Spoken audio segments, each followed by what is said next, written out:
Bagi penggemar makanan, Pasar Malam Sibu di Jalan Market merupakan destinasi tepat untuk mendapatkan pelbagai jenis makanan dan minuman. Dibuka pada setiap hari bermula jam 5 petang, pasar malam itu mempunyai lebih 100 buah gerai yang menjual aneka makanan, minuman, malah ada juga pakaian, buah-buahan, aksesori wanita dan lelaki serta mainan kanak-kanak. Di sini pengunjung begitu mudah mendapatkan pelbagai jenis makanan, mungkin ada di antaranya sukar didapati di tempat lain. Kuih tradisional masyarakat Cina antara yang menjadi tarikan terutamanya kompia dan siobi atau siu muai yang dihasilkan menggunakan cara tradisional. Pada satu ketika dahulu, terminal penumpang Sibu antara tempat yang sibuk di Bandar Sibu, terutamanya menjelang Kawai Daya. Warga kota yang bekerja mencari rezeki di bandar-bandar utama lain mula memenuhi terminal itu seawal 28 Mei setiap bulan untuk balik ke kampung dan rumah panjang di Kapit atau di Song menggunakan bot ekspres bagi merayakan Hari Gawai pada 1 Jun bersama keluarga. Begitu juga sebaliknya, terminal itu kembali meriah dengan penumpang bot ekspres untuk balik semula ke tempat kerja. Namun pada masa ini, terminal penumpang Sibu begitu sepi. Tiada lagi kelihatan bot-bot ekspres yang menanti dan tiba.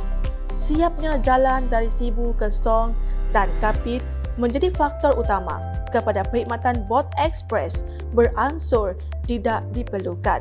Sehingga perkhidmatan bot ekspres Sibu ke Kapit yang terakhir adalah pada 14 Januari 2023. Kini, terminal penumpang Sibu menjadi satu lagi lokasi sejarah bagi Bandar Sibu. Tidak lengkap berkunjung ke Sibu jika tidak singgah di Pasar Sentral Sibu. Pasar yang merupakan terbesar di negara ini dengan lebih 1,000 peniaga menjual pelbagai jenis produk tempatan termasuk kraftangan makanan dan minuman. Dibina pada tahun 1996 dengan kos 12 juta ringgit, pasar itu terus dinaik taraf bagi memudahkan para peniaga dan orang ramai yang berkunjung.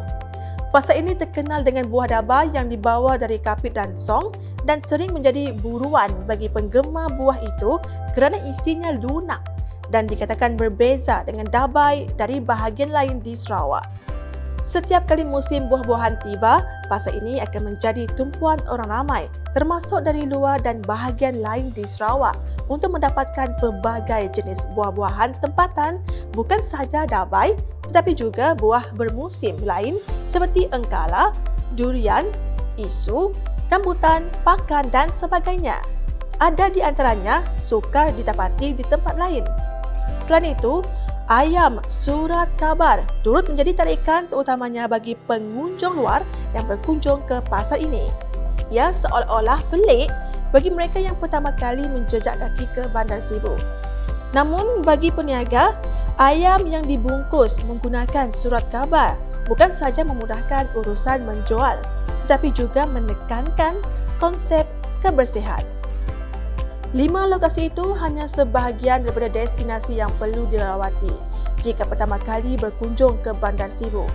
Masih banyak lagi tapak-tapak sejarah dan tempat menarik yang terdapat di Sibu, termasuklah keindahan di sepanjang Sungai Rajang. Malah Sibu yang menyimpan 1001 peristiwa sejarah semasa era pemerintahan barat. Keberanian Rosli Dobbie yang merupakan seorang pejuang kemerdekaan Sarawak daripada penjajah British masih segar diingatan warga Sibu. Rosli didapati bersalah menikam sampai mati Gubernur British Sarawak yang kedua, Sir Duncan Stewart dengan menggunakan pisau di Sibu pada 3 Disember 1949. Rosli akhirnya dihukum gantung pada 2 Mac 1950. Bersamanya, turut digantung adalah rakan seperjuangannya Morshidi Sidek, Awang Ramli Amit Awang Mat Sarudin dan Bujang Suntong. Selain sejarahnya, Sibu juga dikenali sebagai pintu masuk wilayah Tengah Sarawak. Terdiri daripada pelbagai kaum dan agama, Sibu menyaksikan keharmonian masyarakatnya dan kini terus membangun.